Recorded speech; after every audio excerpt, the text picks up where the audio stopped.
ঝিনাইদহের মহেশপুরে পুকুরের পানিতে ডুবে আফিয়া খাতুন ও সাথিয়া নামে দুই বোনের মৃত্যু হয়েছে।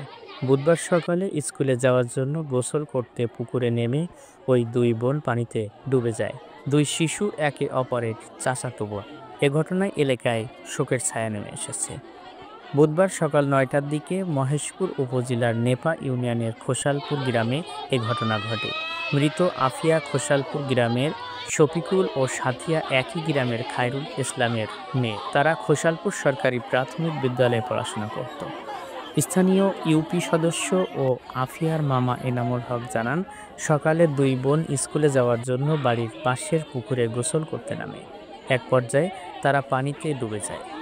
পরিবারের লোকজন দীর্ঘক্ষণ তাদের সাড়া শব্দ না পেয়ে পুকুরে গিয়ে তাদের মরদেহ উদ্ধার করে। মৃত আফিয়া ও সাথিয়া সম্পর্কে আপন চাচাতো বোন।